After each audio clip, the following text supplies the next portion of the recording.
Hello everyone, welcome to watch my channel. I am Sơn and I'm recording this video because I want to share my experience learning English with ChatGPT and ELSA Speak. So let's see what goes. Xin chào các bạn, chào mừng tới với kênh của mình. Mình tên là Sơn và mình ghi lại video này vì muốn chia sẻ kinh nghiệm học tiếng Anh với ChatGPT và ELSA Speak. Vậy thì hãy xem nó diễn ra như thế nào nhé. Ok, này tiếp tục học và phân biệt. Cái điều quan trọng nhất của các loại thì là khi nào nên dùng, mà muốn biết khi nào nên dùng thì mình cần phải nhận biết được là mỗi thì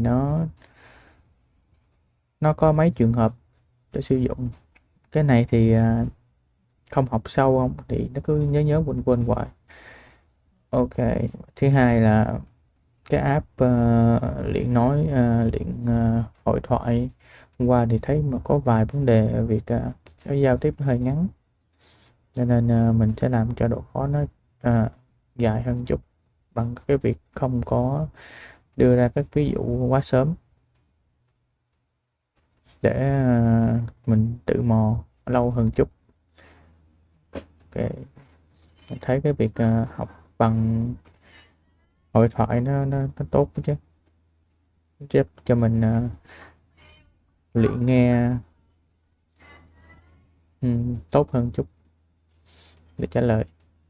Ok, vậy thì hôm nay thì mình vẫn tiếp tục sẽ rèn luyện hội thoại, rồi sau đó lại làm các bài tập để phân biệt.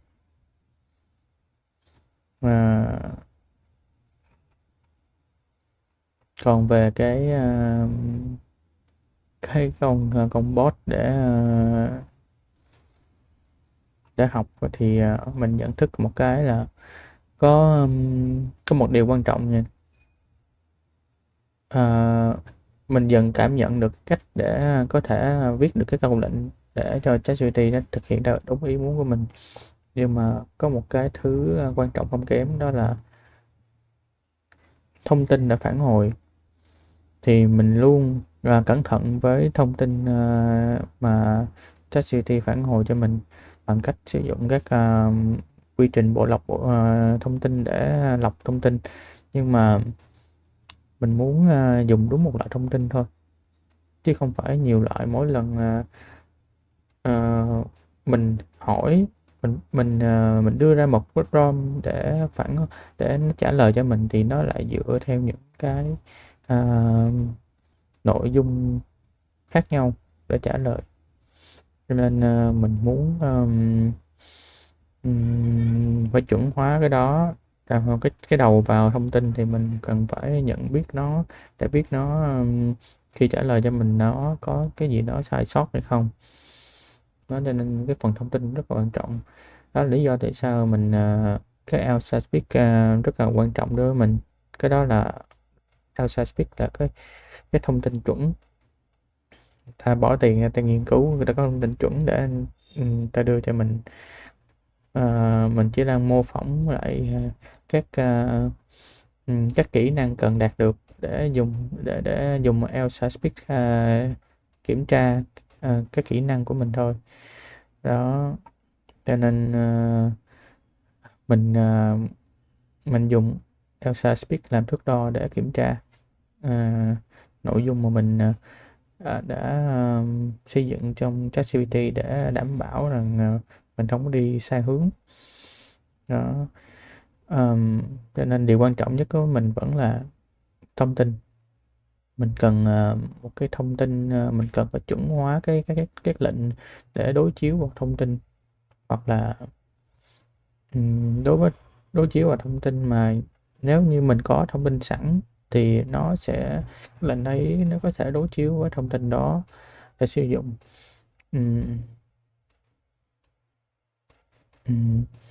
Và còn nếu như mình không có thông tin sẵn thì ra thì nó sẽ trích dẫn được cái nguồn cho mình, hoặc là mình có thể yêu cầu nó đưa ra một cái nguồn thông tin chi tiết để mình kiểm tra coi cái nguồn thông tin nó ra sao, mình luyện tập theo theo cái lý thuyết mà thông tin đã đưa ra. Ờ, cho nên ChatGPT thì nó chỉ là một công cụ để thực hiện các lệnh để thực hiện được cái thông tin đó. Dựa trên cái thông tin đó, ờ, mình sẽ mở rộng cái con chatbot đó theo hướng là các công cụ, các cái câu lệnh để có thể thực hiện được những nhu cầu mà mình muốn. Còn thông tin thì mình sẽ tách ra một phần riêng để kiểm soát nó rõ hơn. Ờ, nhưng mà có nhiều phương án, chưa biết là phương án nào cho nó phù hợp, nên cần phải cấu trúc lại. Ok, xong đụng vô mới thấy có rất nhiều vấn đề. Bây giờ tiếp tục học hội thoại trước cái đã.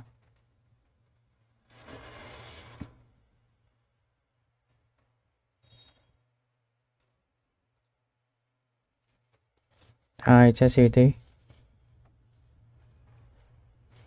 Got it.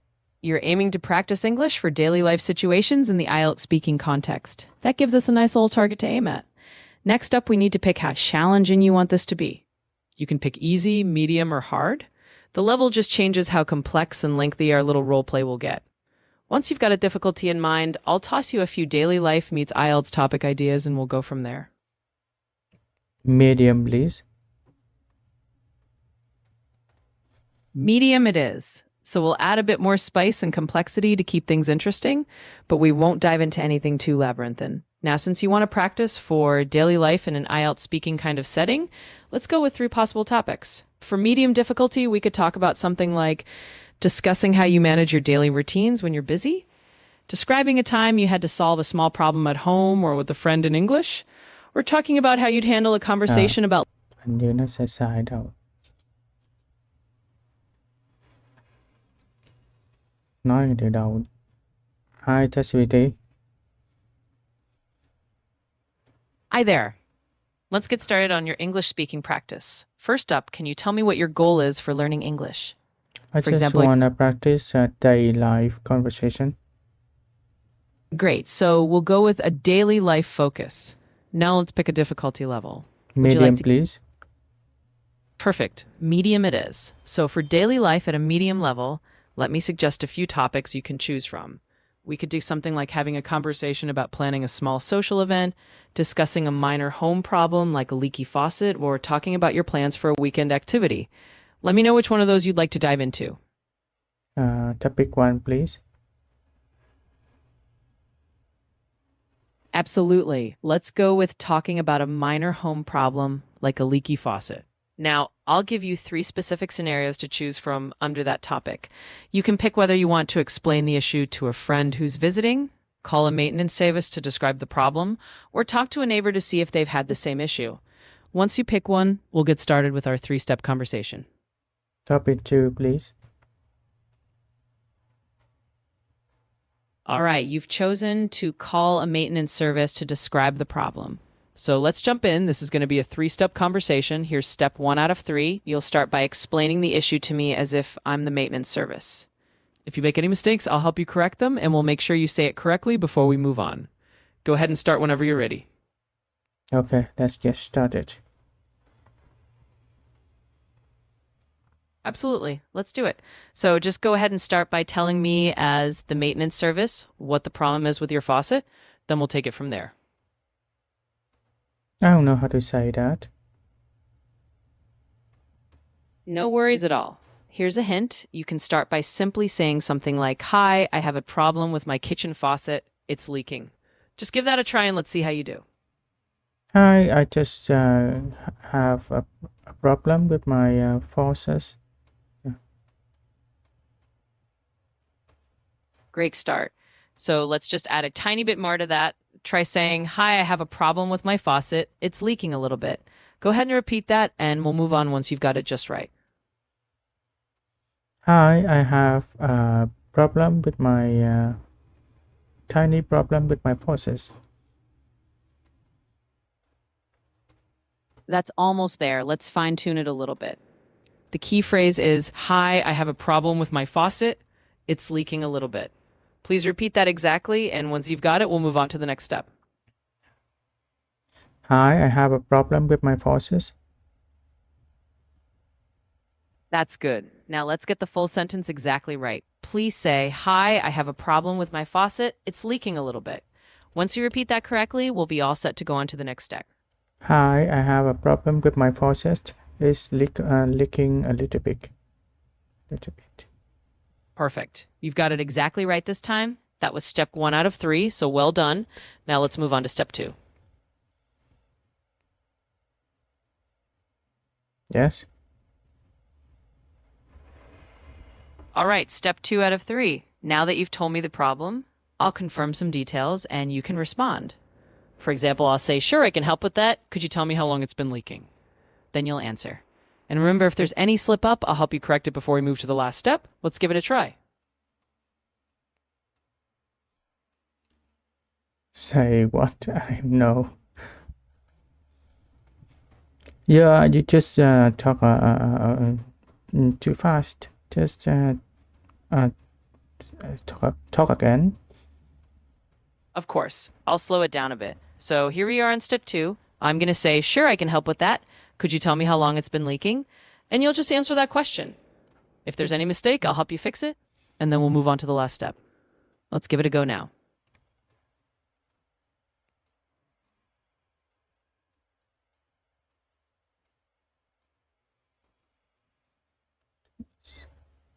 I think it's leaking for 2 hours. That's a great answer. You said it correctly, so that's step 2 done. Now we'll move on to the final step, which is step 3 of 3. You'll just wrap up politely, maybe thanking the maintenance service and ending the call. Once we do that, we'll be all finished with the conversation. So go ahead and just say a polite goodbye and we'll wrap it up.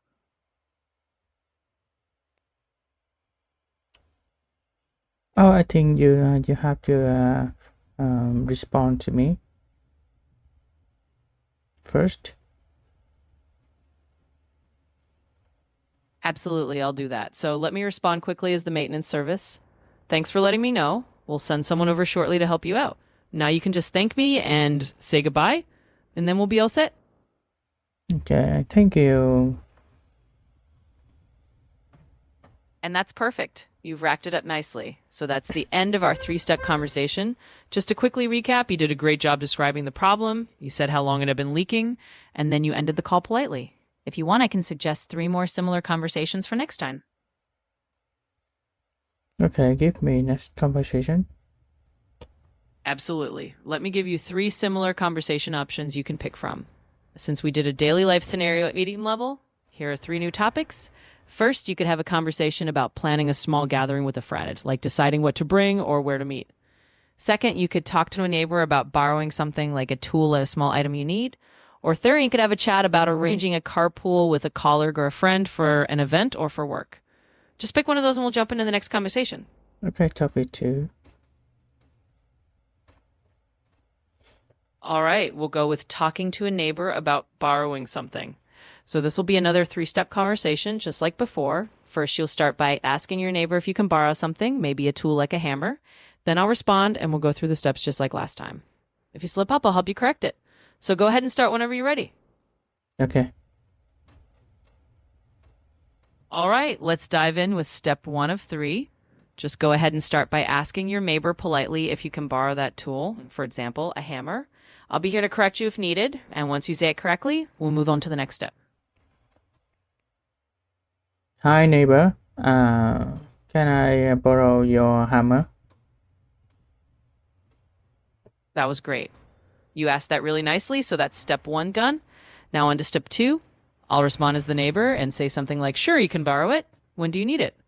Then you'll answer that question, and just like before, if there's any little mistake, I'll help you fix it. So here we go, step 2 coming up. Sure, you can borrow it. When do you need it? I need it tomorrow morning. Can you give me that time? That's a great response. You said that perfectly. So now we're on to step 3 of 3. Just wrap up the conversation politely by saying thank you and goodbye. Once you do that, we're all done. So go ahead and finish it off nicely. Okay, why you don't respond me at first? Sure, I can do that. Let me just respond to you first, and then you can wrap up. So, as your neighbor, I'll say, absolutely, I can give it to you tomorrow morning, no problem. And now you can just say thank you and goodbye, and we'll finish it up right there. Okay, thank you. Have a good day. Perfect. You racked that up really well. So that completes our second conversation. Just to recap, you did a great job asking to borrow the hammer and confirming the time. And that's all 3 steps done. If you'd like, we can set up another round of topics, but you did really well this time. Dạ, con bot này có một cái quy trình lý lỗi đó là ừm, nó không đưa ra phản hồi. Ở lần cuối cùng nó không đưa ra phản hồi để cho mình dựa vào đó nói tiếp. Chắc phải sửa lại tiếp. Okay, so give me a next conversation. Absolutely. Let's set you up with another one. Here are 3 more daily life scenarios at the same medium level. First, you could talk about planning that small gathering with a friend, like choosing a time and place. Second, you could arrange a carpool with a colleague or Topic friend, one, figuring out. please. Great. We'll go with planning a small gathering with a friend. So, just like before, we'll do 3 steps. First, you'll start by suggesting the idea and asking your friend about a good time. Then we'll confirm some detail, and finally, we'll wrap it up. So, go ahead and start by inviting your friend to the gathering, and we'll take it from there. So the first thing I need to talk is what? Sure. For the first step, just start by inviting your friend to the gathering. For example, you could say something like, hey, I'm planning a small get together. Are you free this weekend? Just give that a try, and then we'll move on to the next step once you get that part down. Hey, I have a small garden, so do you want to go there? That's a good start, but let me fine tune it just a little bit. You can say, hey, I'm planning a small gathering. Are you free this weekend? So go ahead and repeat that. And once you say it just like that, we'll move on to the next step. Hey, I'm planning garden, a small garden. So do you want to come in? Do you want to come with me? You're almost there. Let's just get that phrasing exactly right. Say, hey, I'm planning a small gathering. Are you free this weekend? Just repeat that exactly, and then we'll move right along. Hey, I'm planning a small garden. So do you free on weekend? All right, let's nail that down exactly. The sentence to say is, hey, I'm planning a small gathering. Small. Are you free this weekend? Once you say it just like that, we'll be good to go on to the next step. Give it one more try.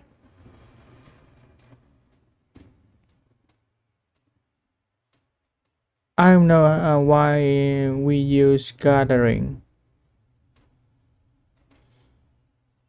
Absolutely. We can clear that up. So we use the word gathering because it just means a small group of people getting together socially, like a little informal party. So just go ahead and say, hey, I'm planning a small gathering. Are you free this weekend? Once you get that line right, we'll be all set to move on.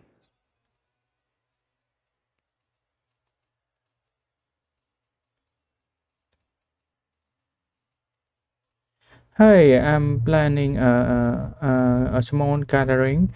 So do you free tonight? You got it. That was perfect. You asked if they were free, and that's step 1 done. Now let's move on to step 2 of 3. I'll respond as the friend and say something like, sure, I'm free this weekend. What day and time were you thinking? Then you'll answer that and we'll move on to the last step. So here we go.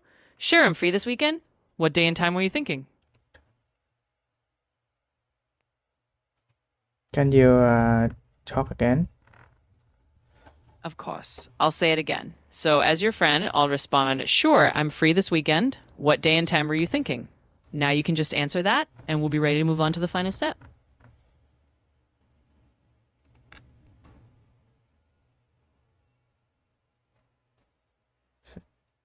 Again? Absolutely. Here it is once more. Your friend says, "Sure, I'm free this weekend. What day and time were you thinking?" Now you can just answer that question and we'll go to the final step.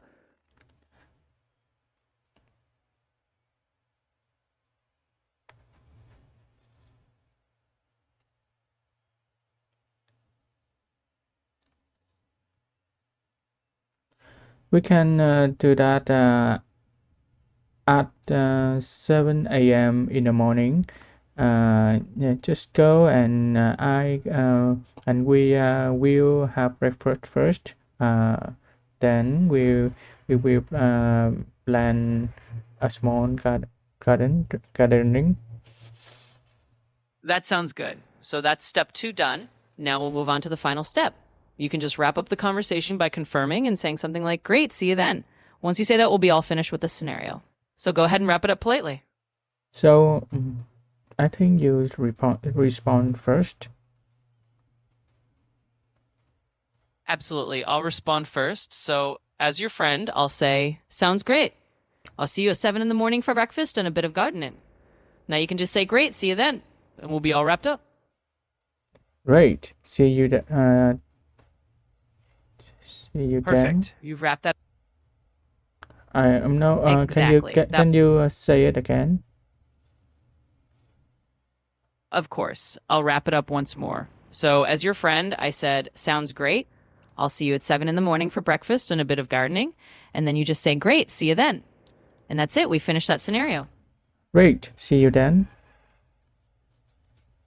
Exactly. That was perfect. So we've wrapped up that whole scenario. You did really well with all 3 steps. Just to quickly recap, you invited your friend, you confirmed the time, and you wrapped it up politely.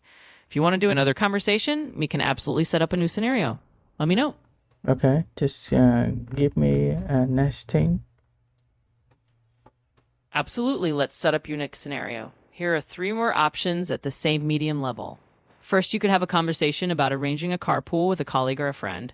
Second, you could talk about asking someone for advice on a small daily life problem, like maybe choosing a new phone or something similar.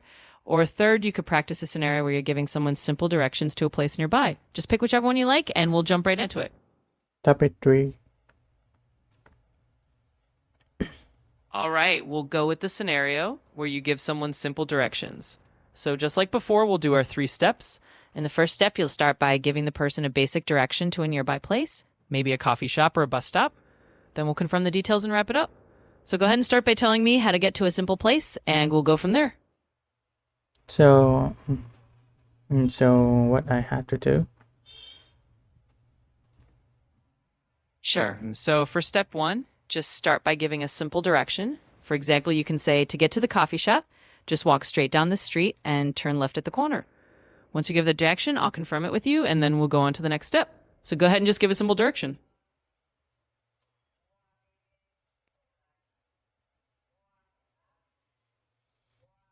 Um,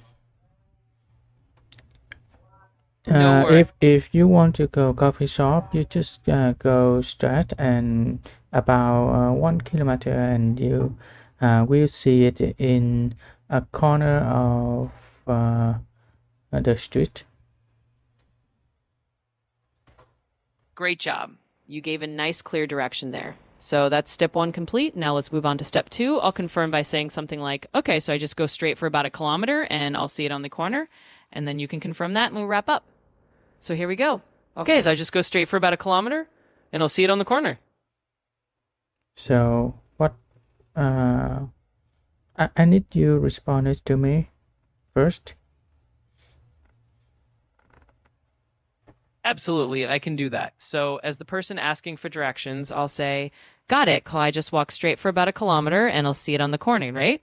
And now you can just confirm that and say, "Yes, that's right." And then we'll wrap it up. Say again. Of course. Let me confirm that for you once more. So, I'm the person asking directions and I say, "Got it. I just walk straight for about a kilometer and I'll see it on the corner, right?" And then you can confirm by saying, "Yes, that's right." And we'll wrap up the conversation. Yes, that's right. Perfect. That was exactly right. And that wraps up our little direction giving scenario. So, just to recap, you gave a nice simple direction, confirmed the details, and ended it politely. Well done. If you'd like to try another scenario, just let me know and we can keep practicing. Okay, let's see. Just give me a random topic and let's get started this topic. Absolutely. I'll pick a random topic for you. Let's say we do something like asking a colleague for help with a small task at work, like maybe you need help printing something. So we'll do the same 3 steps. First, you'll ask your colleague for help with that small task.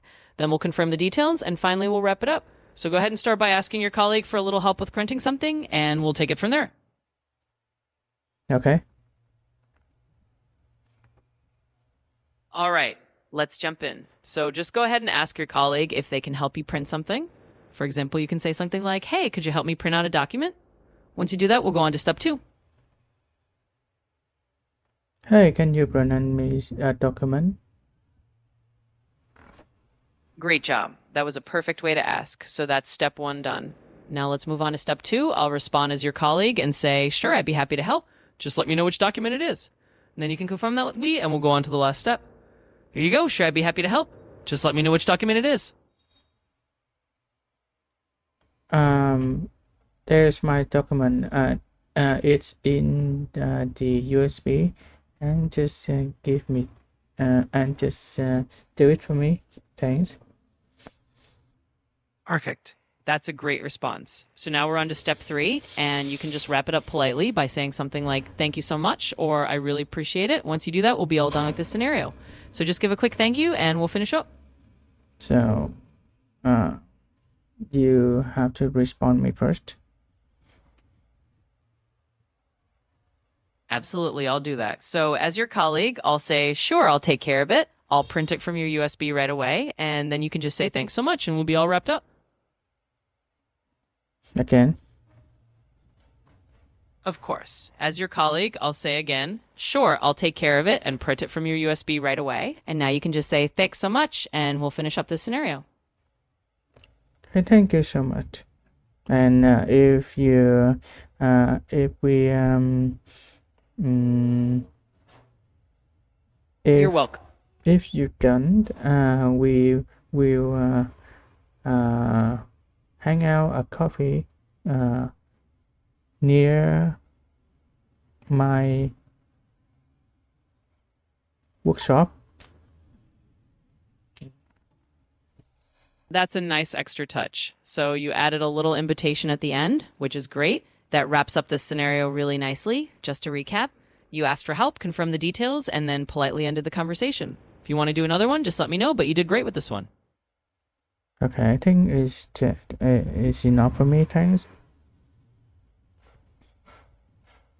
You're very welcome. I'm glad I could help. If you ever want to practice again, just let me know. Have fun with your English conversations.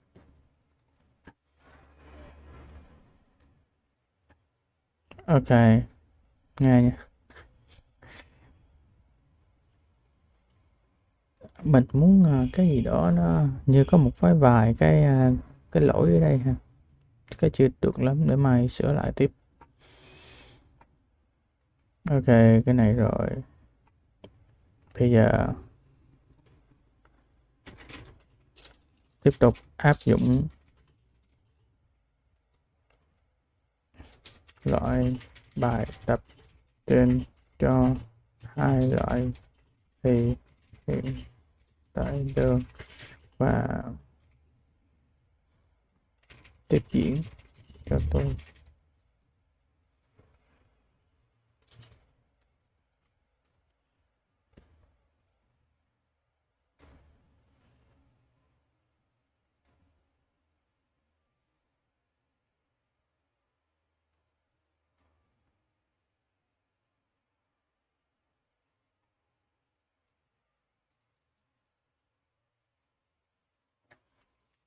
Tôi muốn hiện tại đơn cũng tách ra vật giống hiện tại tiếp diễn.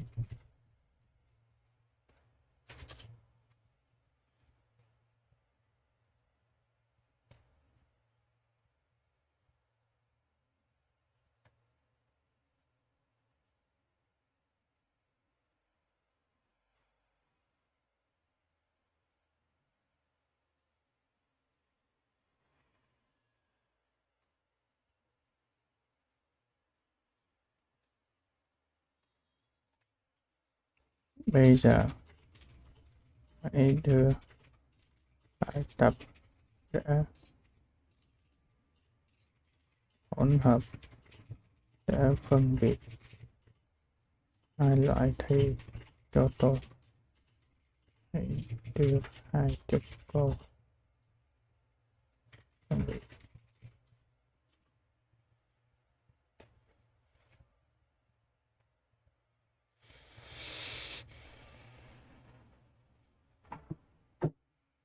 Ok.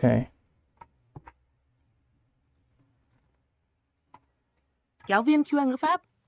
Bạn muốn có bài tập hỗn hợp 20 câu để phân biệt cả Present Simple PSAB và Present Continuous PCABD. Đây là bộ bài tập tổng hợp để luyện 8 loại tình huống. Bài tập hỗn hợp 20 câu. Nhiệm vụ đọc câu, chọn đúng nhánh. PS, PSA, thói quen, PSB, ghi sự thật, PSC, lịch trình cố định, PSD, trạng thái sở thích. PCA đang diễn ra, PCB tạm thời, PCC thay đổi, PCD kế hoạch gần. Câu hỏi 1. She usually drinks tea in the morning. Look, the cat is sleeping on the sofa. The earth goes around the sun, for we are visiting our grandparents this weekend. 5. He doesn't like chocolate. My bus leaves at 6 o'clock every day. I am reading an interesting novel these days. Listen, someone is singing outside. Dean, they are learning Spanish for a few months. 10. My mother cooks dinner every evening. 11. The weather is getting colder and colder. 12. I believe you are right. 13. She is working in Ho Chi Minh City this year. 14. We play football every Saturday. 15. The shop opens at 8 a.m. tomorrow. 16. Be quiet. The teacher is explaining the lesson. 17. They live in Da Nang. 18. I am meeting my cousin at the station tonight. 19. Water freezes at some degrees Celsius. Heimer, he is not watching TV right now, he is studying. Do, tôi đã tạo 20 câu hỗn hợp, mỗi câu thuộc một trong 8 nhánh. Một số câu cố tình gây nhầm, ví dụ bus leaves at 6 o'clock, PSC, user do. Làm bài, ghi đáp án theo dạng 1 PSA, 2 PCA. Tôi sẽ chấm chi tiết giải thích kỹ từng câu và nếu sai sẽ mở vòng lặp sửa lỗi sâu cho bạn. Tóm tắt 3-5 ý chính. 1. Bài tập có 20 câu hỗn hợp, bao trùm cả Present Simple và Present Continuous. 2. Mỗi thì được chia thành 4 nhánh, tổng cộng 8 loại. 3. Bạn cần phân loại từng câu theo đúng nhánh. Một số câu dễ nhầm, lịch trình versus kế hoạch, trạng thái versus tạm thời. 5. Tôi sẽ chấm và sửa chi tiết sau khi bạn làm. Bạn thử làm rồi gửi lại đáp án theo mẫu 1, PSA, 2 PCA. 20 nhé. PS, present simple và present continuous. Đúng không? Ok. 1. Please be gì đây? She usually drinks tea in the morning. PS, A. Thói quen. 2. Look, the cat is sleeping on the sofa. Là hiện tạm thời cái đang diễn ra. PCA. 3. The earth goes around the sun. PSA. We are visiting our grandparents this weekend. 4. Chúng tôi đang làm một cái kế hoạch tạm thời. PCP. 5. She doesn't like chocolate. This is state. PST. 6. My bus leaves at 6 o'clock every day. Timetable. PSC. 7. I'm reading an interesting novel these days.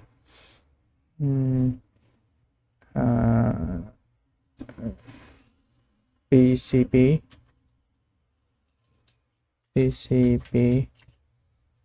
8. Listen, someone is singing outside. This is PCA. 9. They are learning Spanish for a few months. PCB, and my mother cooks dinner every evening. This is sở thích, habit. PSA 11. The weather is getting colder and colder. This is thay đổi. PCC 12. I believe you are right.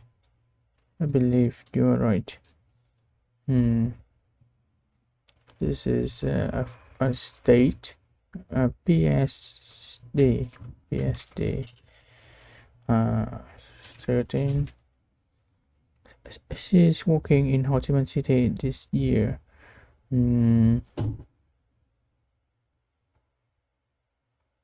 Is tạm thời PCB.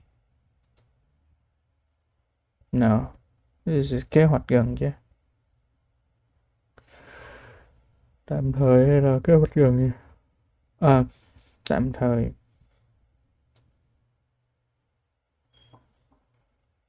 PCB 14. We play football every Saturday. This is a habit. ESA 15. The shop opens at 8 a.m. tomorrow. This is timetable. PSB C PSC lịch trình cố định. 16. Be quiet. The teacher is explaining the lesson.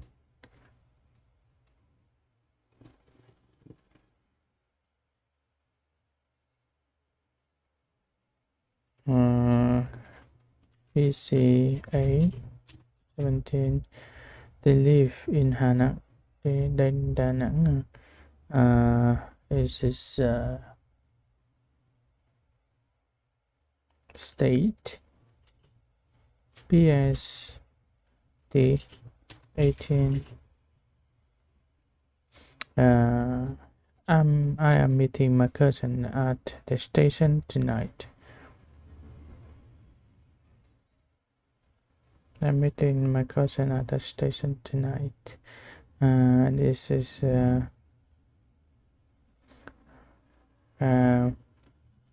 PCT. Một cái tương lai gần, kế hoạch gần. 13. Water freezes at 0 degrees Celsius.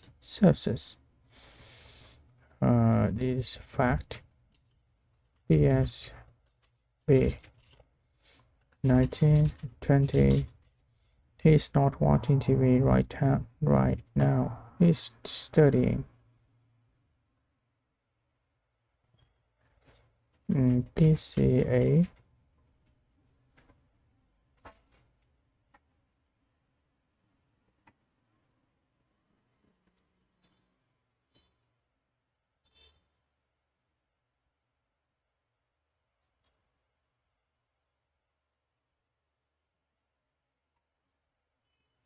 sai câu à.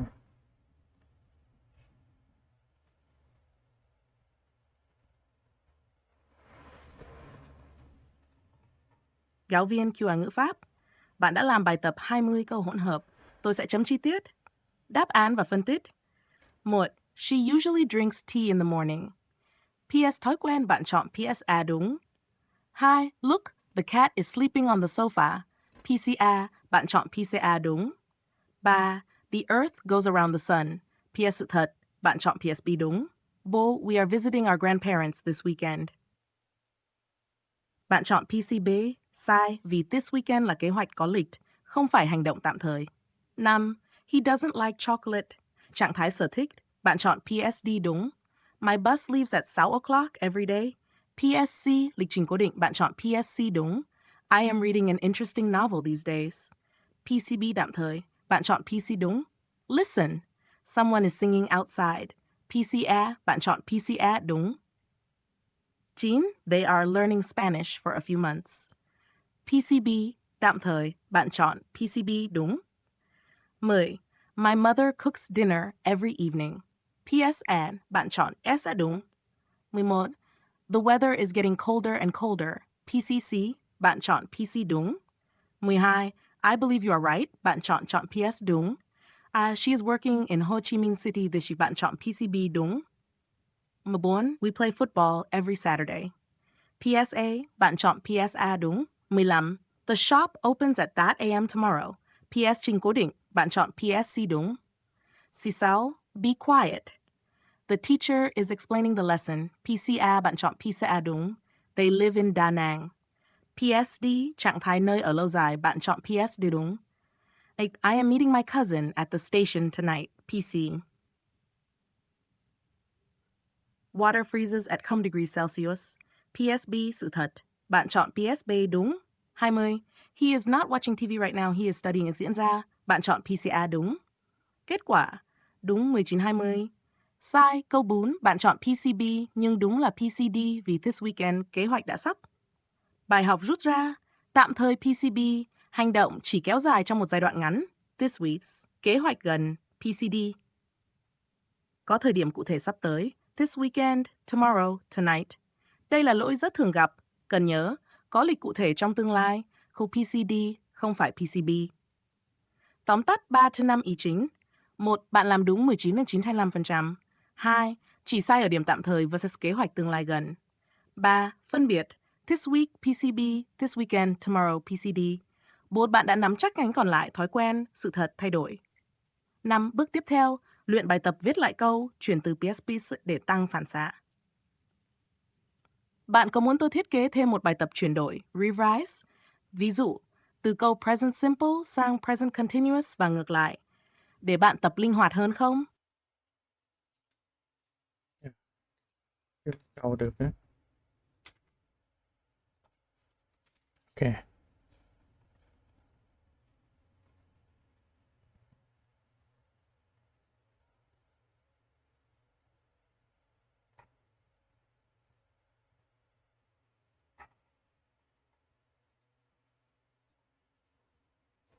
Giáo viên QA ngữ pháp.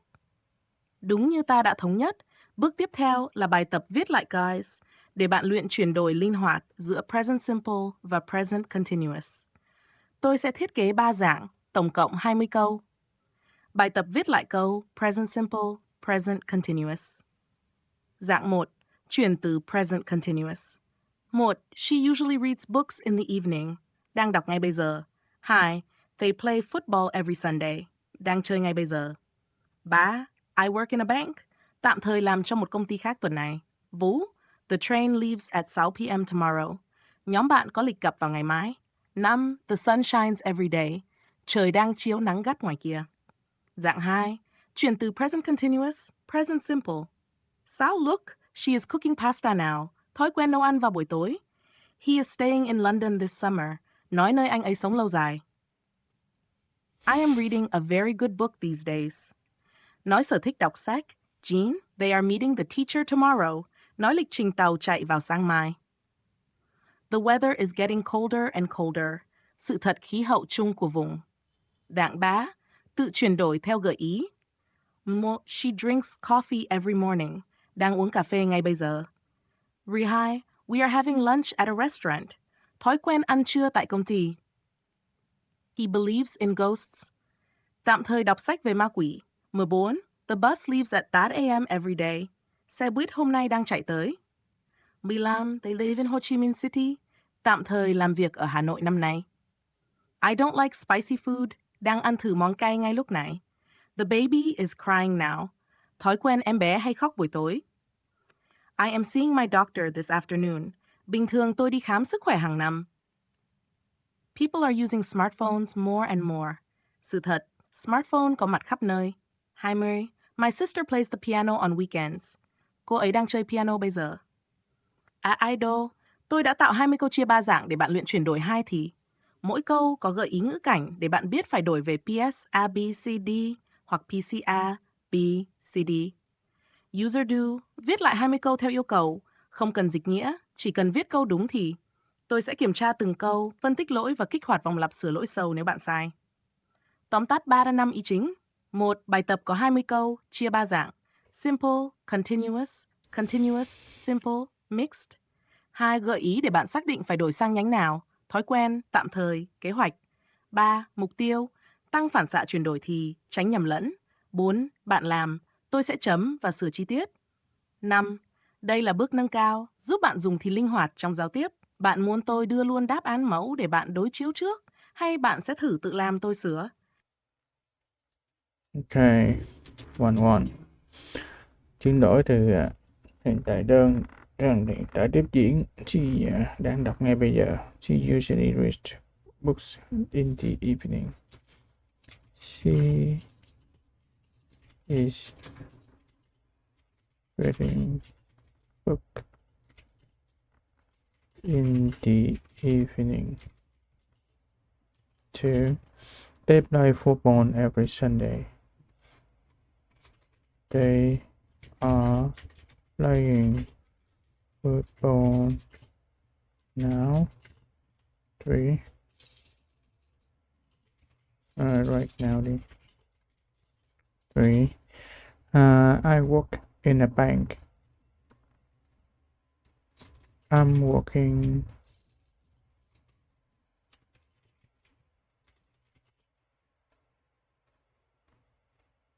in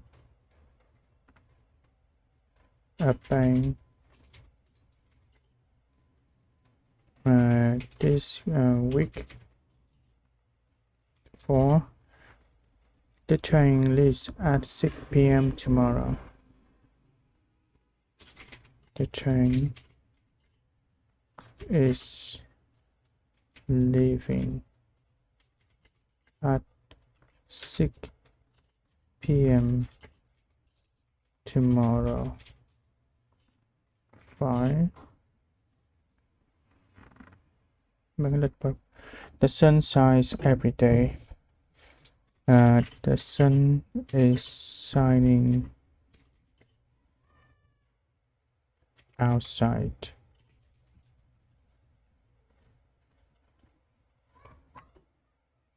Outside viết liền hay là 2-1 chuyển từ hiện tại tiếp diễn sang hiện tại đơn. Look, see nào thì là đơn mà bỏ cái lúc rồi. Thói quen nấu ăn vào buổi tối. She cooks.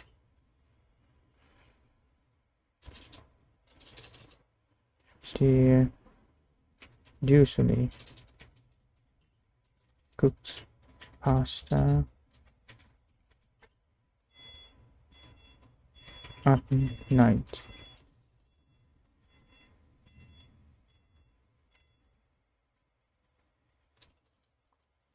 In the evening. 2.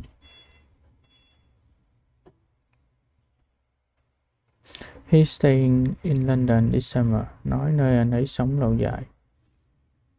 He stay in London.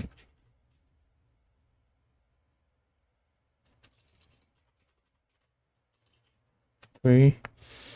I am reading a very good book this day.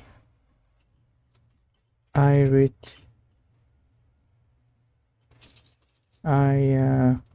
often read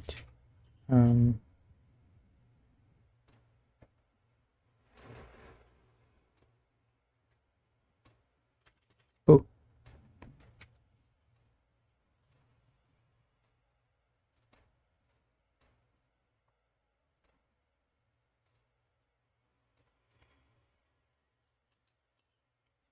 when I have a free time. When I have free time. No, không cần nữa. Không cần read books.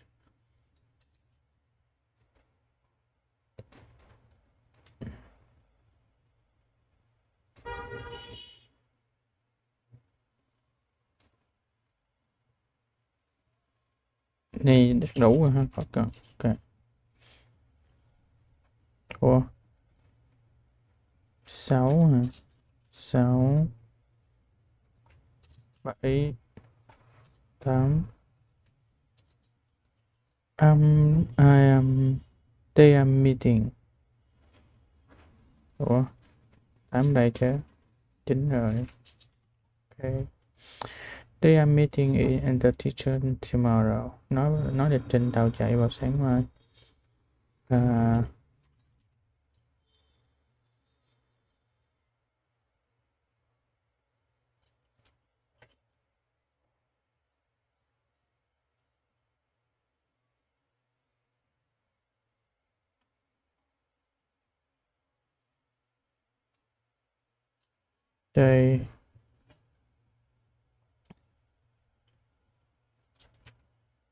they meet teacher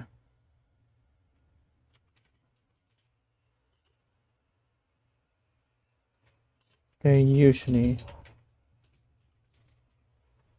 meet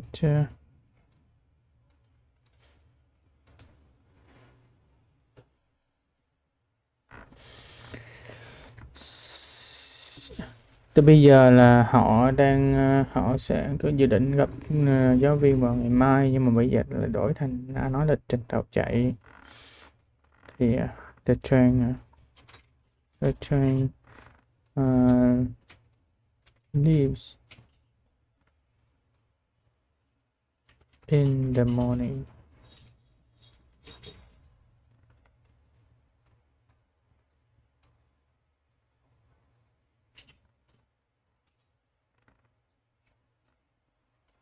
Then có cần nói giờ không ta? Nếu mà thử rồi, nếu mà không nói giờ thì sao? Nếu buổi sáng thì sao cũng là lịch trình mà.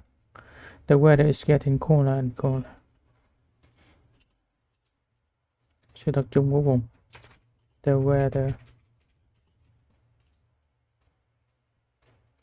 is colder.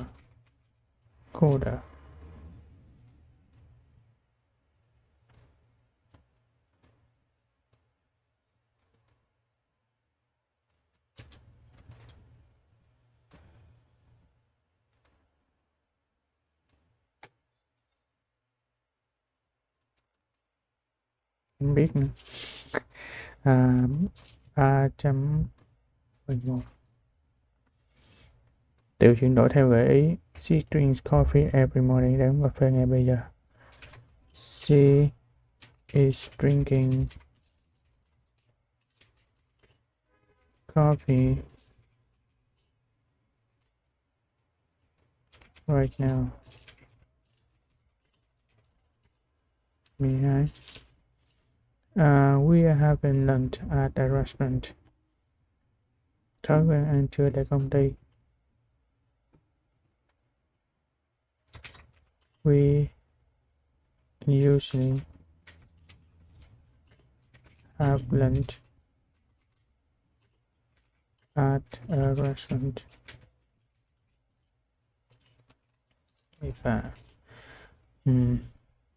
He lives in cost. Tạm thời đọc sách ma quỷ. He is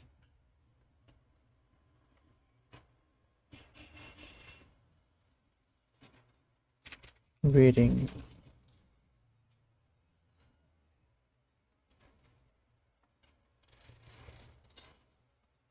a book of God.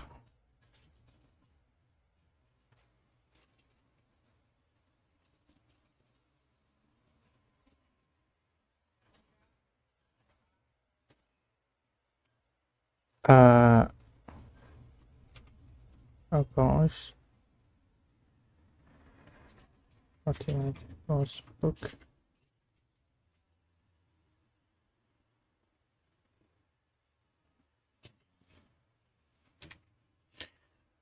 The bus leaves at 8 a.m. every day.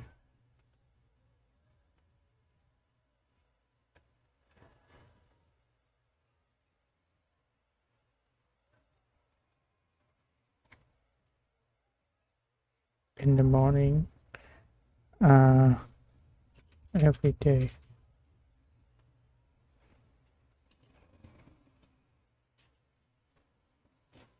Bốn. Tôi biết hôm nay đang chạy tới. The bus is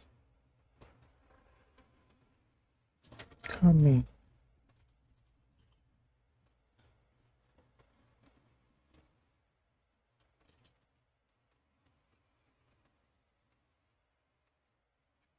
Coming.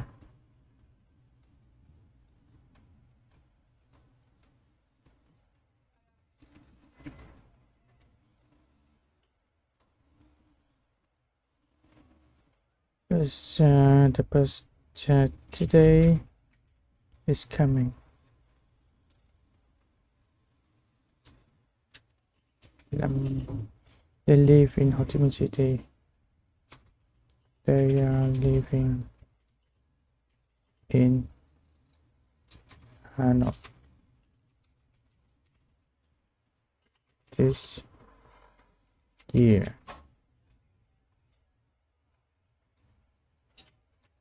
Basic. I don't like spicy food. Bạn thử ăn món cay lúc này.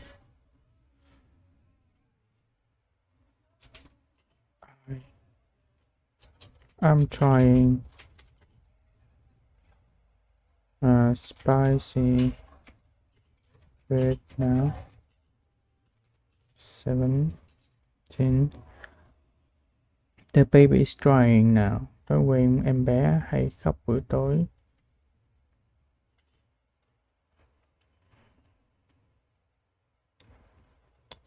The baby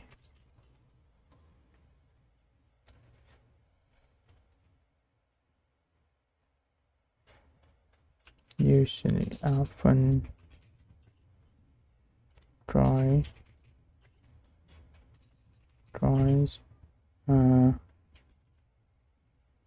at night. 18. I'm seeing my doctor this afternoon. Bình thường tôi đi khám sức khỏe hàng năm.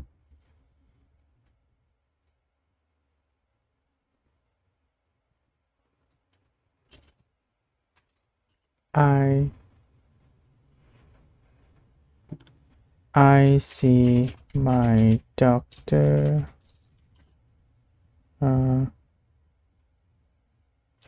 every year. 13. People are using smartphones more and more. Sự thật, smartphone có mặt ở khắp nơi.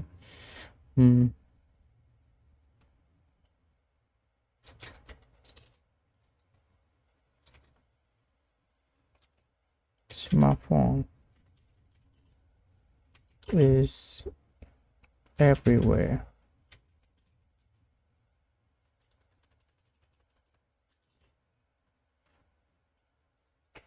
Everywhere viết liền sao ta? Không rõ mà khi nào viết liền. Để hỏi.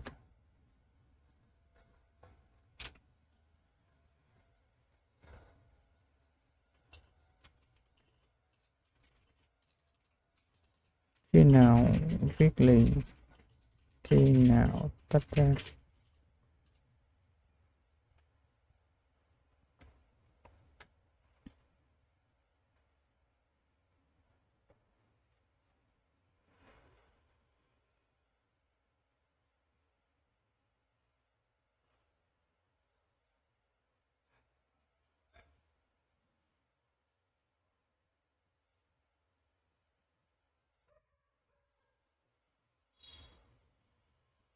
No.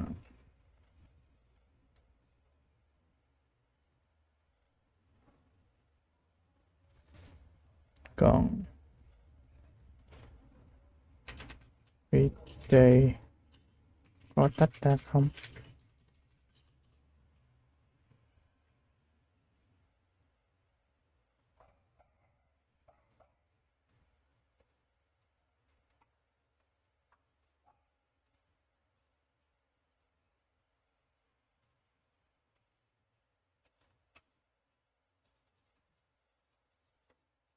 Every day tách ra mỗi ngày, còn everyday tính everyday tính theo nghĩa thường ngày bình thường.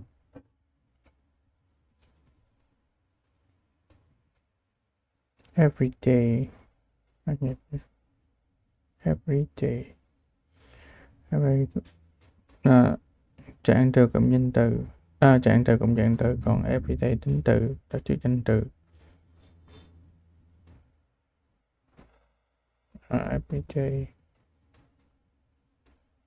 Everyday closes closed.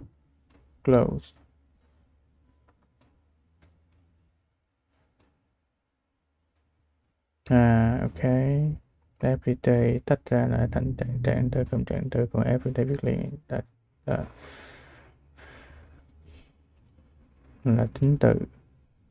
20. My sister plays the piano on weekends.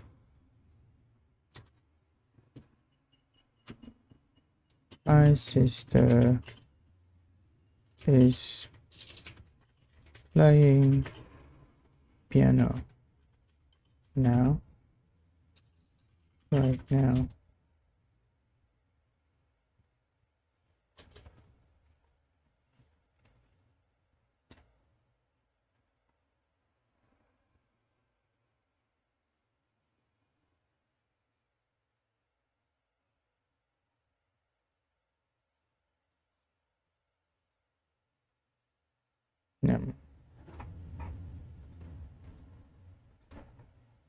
Giáo viên QA ngữ pháp kích hoạt vòng lặp sửa lỗi sâu. Bạn đã làm toàn bộ 20 câu, tôi sẽ phân tích từng phần và chỉ ra lỗi rõ ràng. Phần 1. Present simple, present continuous. 1. She is reading books in the evening. In the evening, thói quen, không phải ngay bây giờ. Sai logic. Đúng. She is reading a book right now. 2. They are playing football right now. Đúng. I'm working in a bank this week. Đúng. Tạm thời. 4. The train is leaving at 6 p.m. tomorrow. Kế hoạch gần. 5. The sun is shining outside. Đúng. Bạn sai ở câu 1 nhằm thói quen với hành động tức thì. Phần 2. Present continuous, present simple. Sells, she usually cooks pasta in the evening. Đúng. 7. He stays in London. Sai nhẹ. Stays nghe như tạm thời, phải dùng lives để nói lâu dài. Đúng. He lives in London. 8. I often read books. Jing. The train leaves in the morning every day. Đúng. Lịch trình. The weather is colder. Sai. Cần một câu sự thật chung. Đúng. The weather is cold in winter. Winters are cold in Hanoi. Sai ở câu 7 dùng sai động từ và câu 10 không chuẩn cấu trúc sự thật. Phần 3. Mixed. 1. She is drinking coffee right now. Đúng. 2. We usually have lunch at a restaurant. Đúng. Verdai. He is reading a ghost book. Đúng thì, nhưng câu gợi ý là trạng thái nên viết rõ. Đúng hơn, he is reading a book about ghosts this week. 4. The bus today is coming. Sai logic, không dùng is coming cho bus theo lịch. Đúng, the bus leaves at that a.m. today. They are living in Hanoi this year. Đúng. 6. I'm trying spicy food now. Đúng. The baby often cries at night. I see my doctor every year. Đúng. Smartphone is everywhere. Sai ngữ pháp. Đúng. Smartphones are everywhere. Smartphones are common nowadays. 20. My sister is playing piano right now. Thiếu mạo tử. Đúng. My sister is playing the piano right now. Sai ở câu 14 dùng thì sai. 19. Thiếu số nhiều. 20. Tổng kết lỗi. Câu 1. Nhầm thói quen với đang diễn ra. Continuous. Câu 7. Dùng sai động từ stays, leaves. Câu 10. Câu sự thật viết không chuẩn. Câu 13. Đúng nhưng thiếu ngữ cảnh gió. Câu 14. Sai thì bus theo lịch PSC. Câu 19. Lỗi số ít số nhiều. Câu 20. Thiếu mạo từ. Tổng 7 lỗi. Tóm tắt 3 đến 5 ý chính. 1. Bạn làm đúng 13 đến 20 câu. 7 câu sai thiếu chuẩn. 2. Lỗi hay gặp. Nhầm thói quen versus hành động tức thì và lịch trình versus kế hoạch. 3. Một số lỗi ngữ pháp nhỏ. Động từ sai, stays, số nhiều. Smartphone, thiếu mạo từ the piano. 4. Bạn đã rất chắc ở phần tạm thời và đang diễn ra. 5. Cần rèn thêm phân biệt present simple, lịch trình và sự thật với continuous. Bạn có muốn tôi ra thêm 10 câu chỉ tập trung vào cặp lịch trình versus kế hoạch gần PCD để luyện sâu điểm bạn hay nhầm không? Ok. Đó, mai tính tiếp. Okay, I will stop here. Thanks for watching and see you in the next video. Mình sẽ dừng tại đây. Cảm ơn các bạn đã theo dõi và hẹn gặp lại các bạn ở những video lần sau. Đừng có quên cái add the next videos.